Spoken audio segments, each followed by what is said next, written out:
Okay, so we're going to do the self-healing now. There's two things to keep in mind for healing yourselves.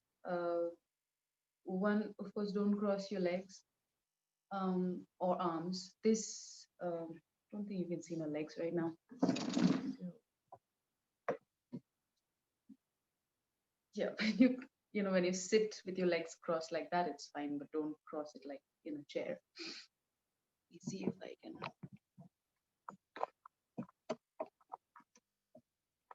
That should be better. Yeah. So let me mute everybody. Yeah, I'll mute it. Um, okay. So you can sort of see my legs now, right? Yeah. Now, always drink a glass of water before you do your Reiki healing, or at least after. Because Reiki causes a lot of flushing from your system, and drinking water makes sure that it all leaves properly. And the other thing is when you heal, ideally cup your hands a little like this. You know, yeah. You could heal like this as well. It works just as well. But what when you curve your hand like this, what happens is it focuses all the energy at one point, and that's pretty easy to sense and feel, especially as a beginner when your sensations are a little bit less. It's very, very helpful to actually feel something. You don't always feel anything. There are times when you will feel nothing as well, and that's completely normal. The other thing I want you to remember is there's two primary directions in which you can heal. Now, if you're splitting your practice throughout the day, doing a few chakras in the morning, a few in the afternoon, a few in the evening, and a few in the night, then the order is not that critical. But whenever you're doing Reiki in one go, right, the direction can make quite an impact on the way it's flowing. Like, for example, if you start at the bottom and go upwards, it wakes you up. If you start at the top and go downwards, it puts you to sleep. So my favorite direction is actually going from down to up, because when you wake up in the morning, you want to go down to up. And hopefully, if you've had a good day, you are exhausted and tired by the end of the day, and you will still be sleepy. So if on a day like that, when you're exhausted and sleepy at the end of the day, and you start from top and go down, you will get so sleepy that you are likely to not finish your practice. So often at night, also, I might go down to up. But if you're feeling very awake and alert at night, then yes, go from top to down. Or especially when this is India, you get all these loud music sometimes, and you're like, there's no way I can sleep with that music banging in the background. And on occasions like that, when there is some sort of disturbance, or when you're feeling extremely agitated or stressed out, and you feel there's no way I can sleep tonight, you just lie down and start healing from the top, going down, and you will almost never cross the throat if you reach even there. And after level 2, you can do distant healing. And if you just even do distant healing to your crown and brow, you're out like a light bulb by the time you hit the brow, which is less than 5 minutes in, you know. It's quite amazing. But yeah, if you're using your hands, you heal the crown, you heal the brow, throat, heart. At the most, you reach the heart. You've almost never crossed that. Um, okay, so I would like to begin the healing from going from down to up, because that's what I do most of the time. We start and end with 3 lines of gratitude. In our lineage, we keep it quite simple. You thank yourself, you thank Reiki, and thank yourself again. Thank the client at the end. Here you are the client. So, for example, I would say, thank you, Ashwita, for being here. Thank you, Reiki, for being here. Thank you, Ashwita, for being here. Okay, so do it along with me. Put your hands together. Thank yourself. Thank Reiki, and thank yourself.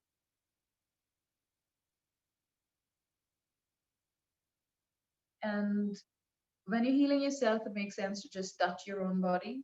And all you need to do is place your hands. So for women, you just need to put your hands like that.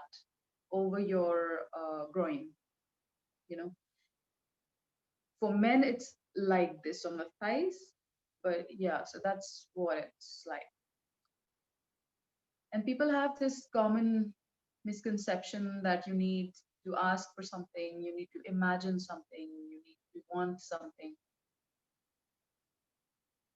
See, there's communication is not only through thought or words. For instance, if you were sitting next to me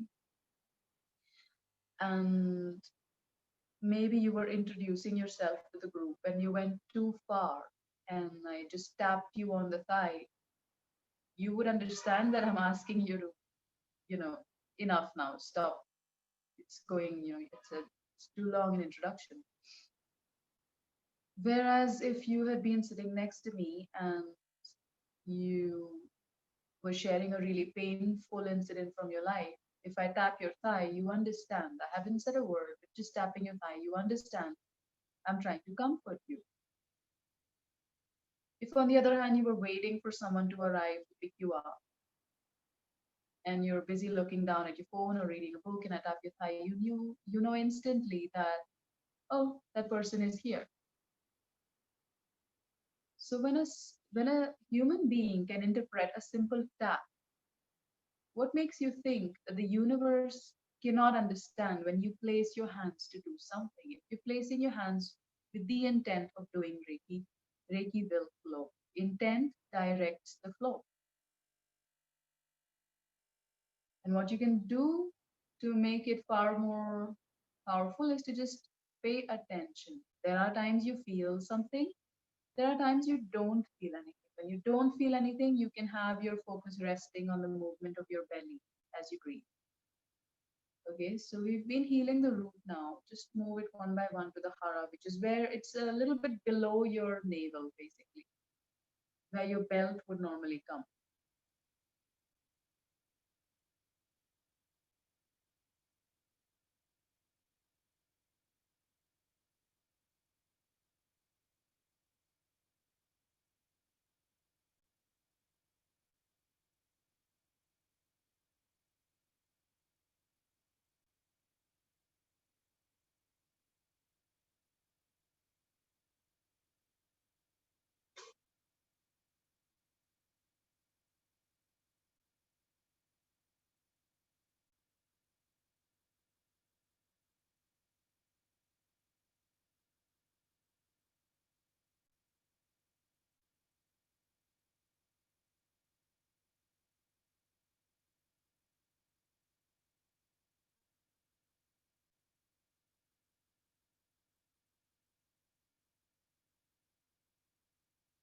Sometimes, occasionally, what could happen is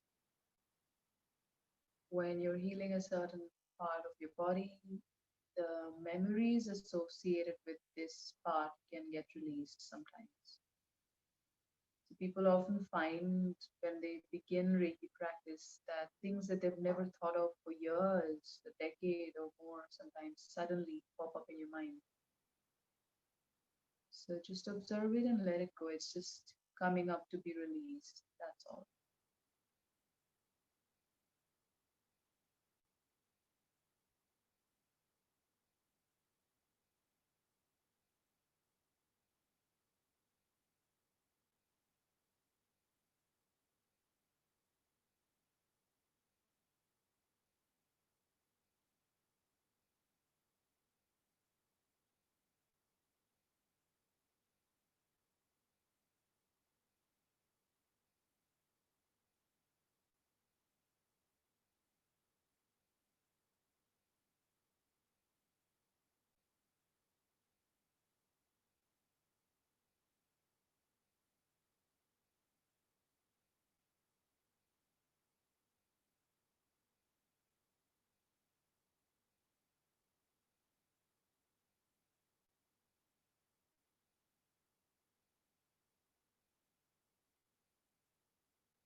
Next, solar plexus.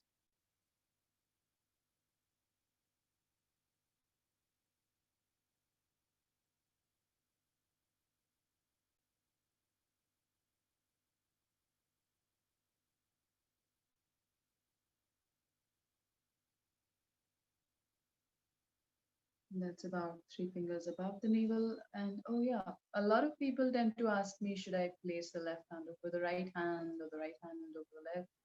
Or I've sometimes occasionally seen people do that. Don't do that. Okay, don't do that. Don't cross your fingers. It's one over the other or like this. It's fine. It doesn't make a difference. Anything is okay. This is fine. This is fine. This is fine. Anything works as long as you're not crossing stuff.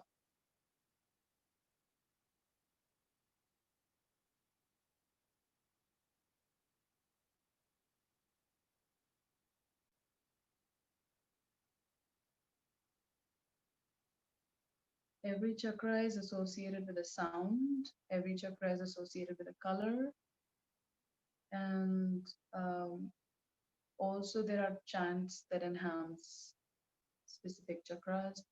And I have been asked a lot of the times by people, should I imagine something? Should I chant something? Should I think something? Should I intend or, ask for something? So if your mind is too busy, say if you're extremely agitated and you can't stop thinking about something that's been bothering you,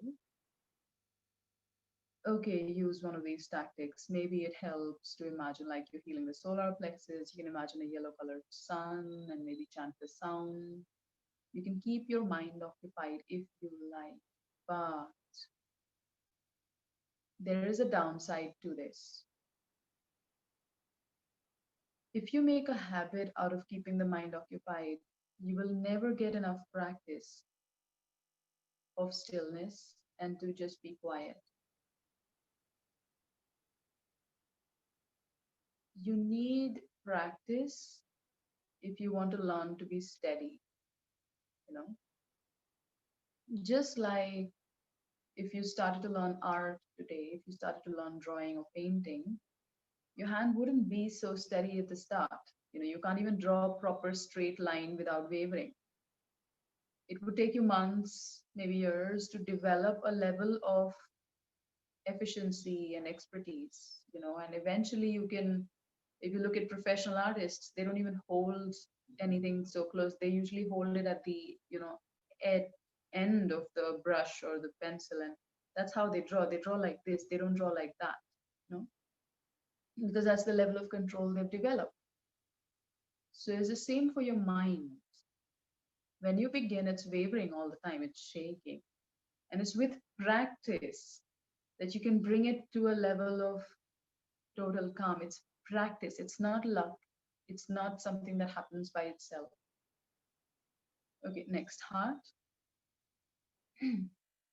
So if you get into the habit of thinking something, it's better than a mind that's going completely crazy.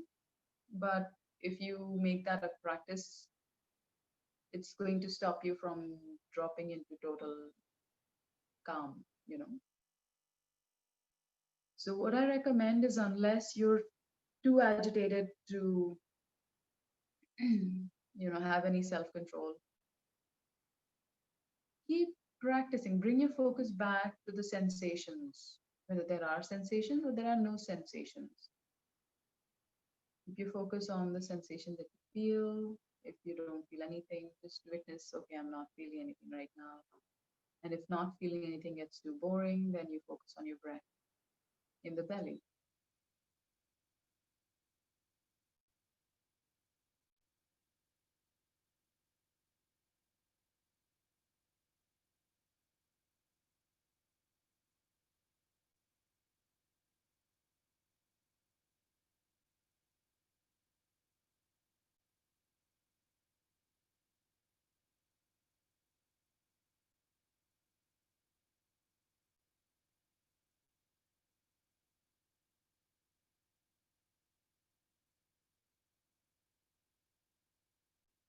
And you do actually find that occasionally you'll drop into a trance while doing Reiki itself. When a chakra needs a lot of healing, you can have a tendency to sort of slip into this half asleep state and lose track of time, and that is perfect. Do not use guidance or timers from outside to determine when you move from one chakra to another. Listen to your hands. There are times your hands will tell you, enough, I don't want any more of this. Move, move now. And there are times your hands will say, no, I'm not ready to move right now. And you could be healing one point for 10 minutes if it really needed a lot of energy. Next, throat. So, throat, you can do it in various ways. You can even do that. But the advantage of doing this, one hand slightly lower covers the thymus, and one hand slightly higher covers the thyroid, so it covers two glands at the same time.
And then you heal the brogue.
And next, the crown.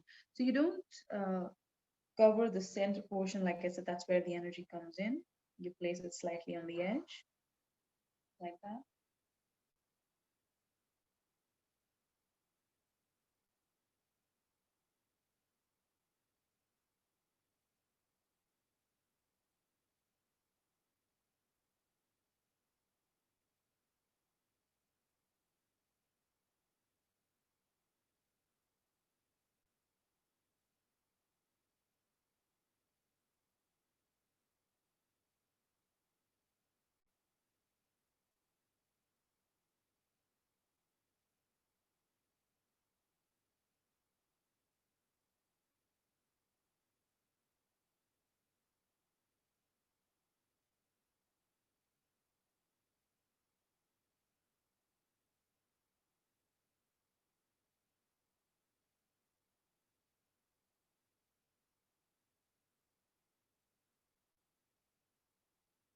So, a few very common reactions, you don't have to have them every time, but a few very common reactions when you do Reiki can be excessive yawning.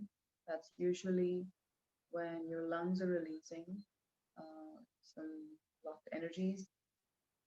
You can have a lot of tears, which is when your sinuses are releasing energy. You can end up having a lot of, sometimes a little hiccups or burping. That's usually when it's being released from the stomach or the diaphragm. Sometimes you can experience twitching or pain, which is also normal. Okay, now we're going to do the back. I'm just going to turn around. Um, I get this out of the way.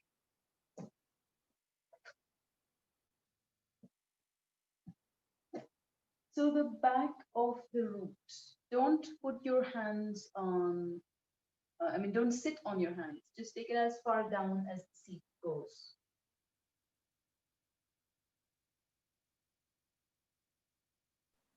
Ashwita, I cannot see your palm position. Okay. So that's basically what it would be Okay. like. Okay.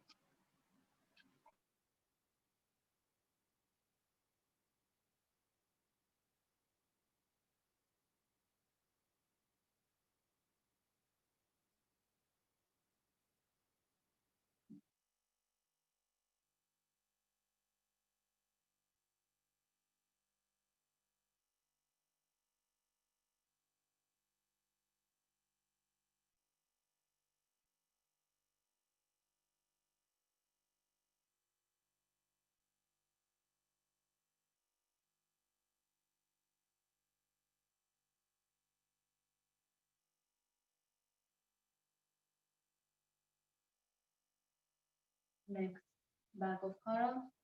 That is again where the belt would come.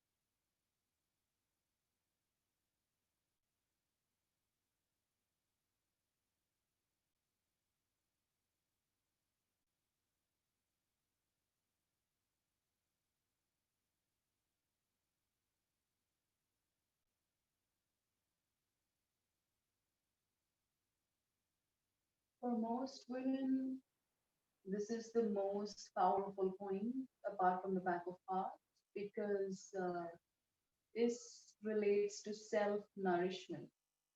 See, the front chakras represent the part of you that the world can see, and the back chakras represent the part of you that is not visible to the world. It's your self development, it's your spiritual growth, it's all the blocks that you keep within yourself. So, the back of the hara, the back of the sacral chakra is basically your capacity to nourish yourself, which is very wounded for most people, not just women. So this is a very, very, very critical point in self-healing. Back of solar.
And the thing is, obviously, you cannot reach the back of your heart unless you're Sandhya. Uh, it's too much and it's not comfortable. So you're going to put your hands in the front, but keep your focus at the back.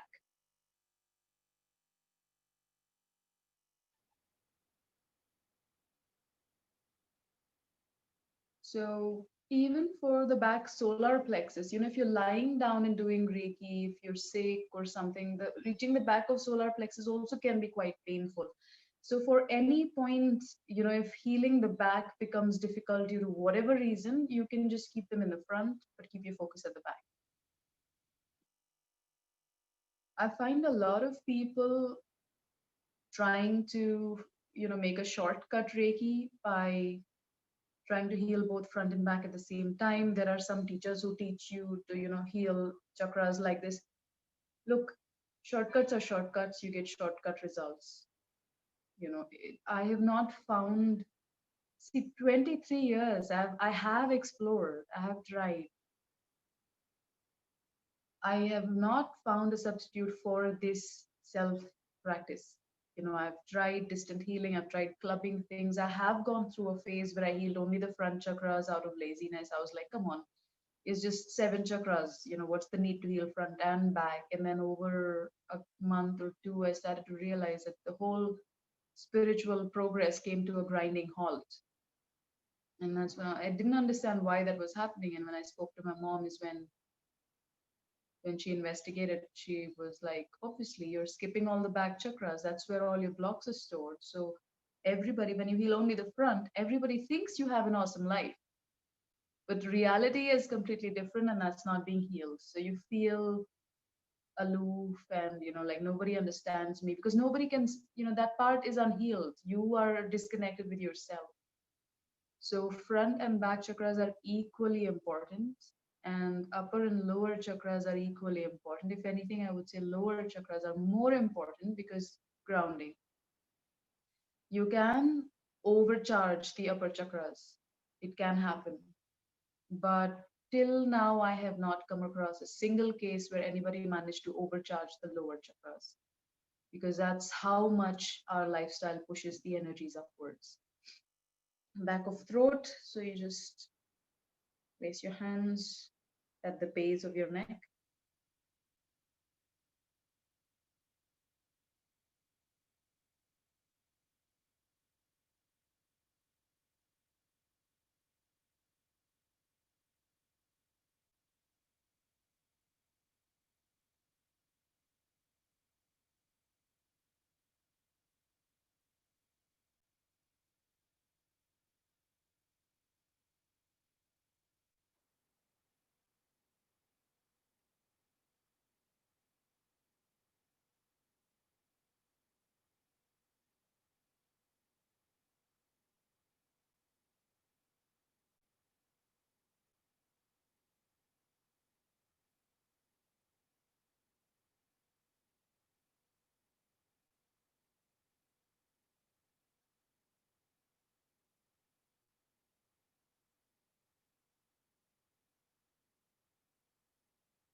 So for some people, they have shoulder problems and, or back problems, and doing it in a total sequence can get a little hard. In that case, you can go, difficult position, easy position, or you can also, find easier ways of doing it, like resting on some sort of sofa or a bed, and letting your hands or arms rest somewhere.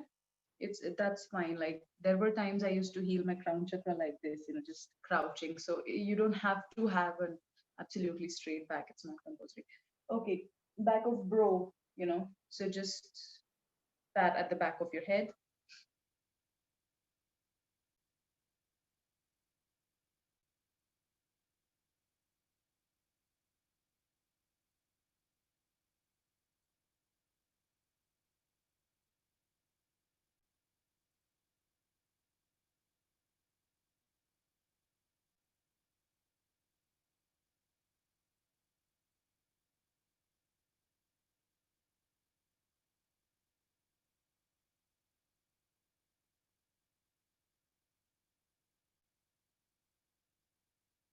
Next, I like to add a few more positions. The ears, for instance. The ears take care of, uh, the aspect of your life where it's related to balance. Like, look at the purpose, the physical purpose of the ears. It's balance and listening, right? So you want to bring balance to your life, heal the ears. You want to learn to listen to other people. You want to learn to listen to your body, to your inner guidance, to the universal guidance, heal the ears.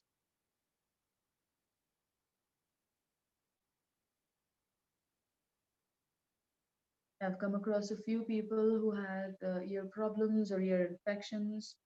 See, in the body, the right side of the body is masculine, or the right side of the body is the part of life that's in your control. And the left side of the body is feminine and the part that is not in your control. So, right side, right ear infection or right ear pain or anything, right ear things out of your control, sorry, things in your control. So, it's usually, when I've come across it, it's usually people who are refusing to listen to their inner guidance in your control. You're refusing to listen to your inner guidance. It could also be that you're refusing to listen to outer guidance. That can also happen. Okay, shoulders. Um, if this is kind of hard for a lot of people, so you can combine this with the next point if you want. Putting this hand on the shoulder and this hand on your thigh. You can even do that, or you can just heal the shoulders, whatever you prefer. So yours, left ear infection would be, having to hear something that you don't want to hear, things out of your control. So if you're having to hear a whole lot of things that are unpleasant and there's nothing you can do about it, that can cause a problem in the left ear. Shoulders are fear, fatigue, and flexibility. Oh, no, what am I saying? That's for the knees. Shoulders are for responsibility.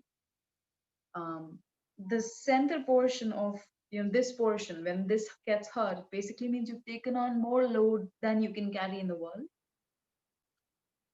Left and right side often have to do with violation. So right side, right shoulder is, if that's hurting, you're feeling violated by a man, or you're feeling violated and refusing to do something about it, or you reacted and you regret it. you know The left side is you're being violated and you feel helpless and there's nothing you can do about it. And you could also be feeling violated by a woman, and then thighs, or switch sides. Next is thighs. Thighs are, your capacity to draw boundaries and say no. So, especially for a lot of Indians, we have very fat thighs because we grow up in a culture where violation is normal, personal space being violated, emotional space being violated. It's very normal. We don't grow up learning how to say no, drawing boundaries. So this can carry a whole lot of weight.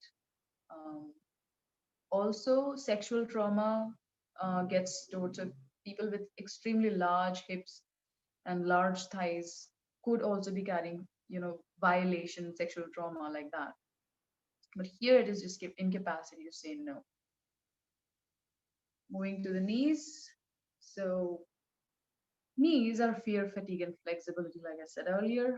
To put it really simply, knees are your desire to run away. If you really practice, deeply listening to someone who has had a knee injury, just ask them, when did you get this, knee injury? What happened? And suppose they say, oh, it happened in February last year, and you follow that up with what was going on in your life in January. And if you really hold the space and listen to them, chances are very high that they'll eventually say something like, I wanted to run away from my life, from my job, from something else. So the desire to run away and not able to do so, if you're stopping yourself, like I said, right side is things in your control. So if you're stopping yourself from doing it, it'll hurt the right knee. And if you're feeling helpless about it, it'll hurt the left knee. I can't run away from this. And finally, feet. Feet, you can, you can heal on the top, you can heal on the side, you can heal on the soles. Soles are especially comforting. And I always recommend ending all your healings with the soles. It's deeply grounding no matter what direction you heal, from down to up or up to down. Ending with the soles is deeply, deeply, deeply comforting and grounding. Ashwita, it's a bit tough for me to get to my uh, like feet. Just go as far as it goes. Be comfortable.